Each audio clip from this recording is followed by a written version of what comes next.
Из Enterprise мы продолжаем уроки хакасского языка. И на данном занятии разберем еще одну ситуацию. Когда вы с кем-то совершаете какое-то действие, или с помощью чего-то или некоего орудия вы производите или совершаете опять какое-то действие. Как выражается эта идея? В хакасском языке употребляется в этом случае аффикс нан, нен. Ну, допустим, давайте мы сейчас посмотрим на примеры. Аргызымнан хаде алзар паршам. Аргызым, мой друг. Хаде, вместе. Аргызымнан хаде алзар паршам. Алзар паршам. Эти примеры мы уже разобрали. Ал – деревня, алзар – в деревню, паршам – я иду.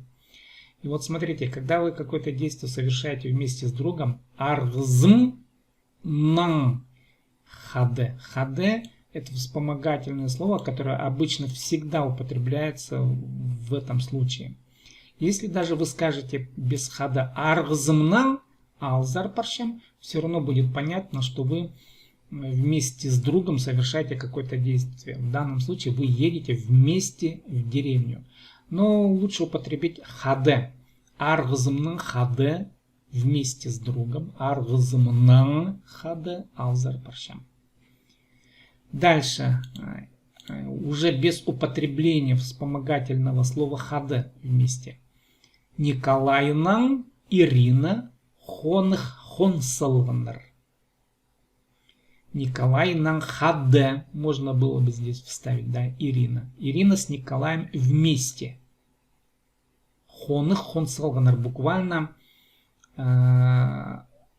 начали жизнь складывать, если переводить дословно, да. Поженились. Николай нан Ирина хонх хонсалганар. Мин жемнан шохтасшам. Здесь также можно вставить хаде, жемнан хаде шохтасшам. И тем не менее контекст понятен, что с матерью вы совершаете какое-то действие, вы разговариваете. Именно вы разговариваете с матерью. Мин жемнан шохтасшам. Вот это совместность действия, в этом случае вы должны употребить аффикс нан или нен. Обратите внимание, что больше других аффиксов нет.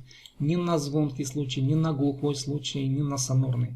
Здесь только один аффикс нан, нен. Он используется для всех случаев. Для глухих, для звонких и для сонорных. И дальше. Если вы с помощью чего-то что-то делаете, некий предмет выступает орудием. Ну, например, масхаджах. Масхаджахнан позг сапшалар. Масхаджах – это молоток. Масхаджахнан с помощью молотка сапшалар. Вбивают, да, ударяют буквально. Позг – гвоздь. С помощью молотка гвоздь вбивают.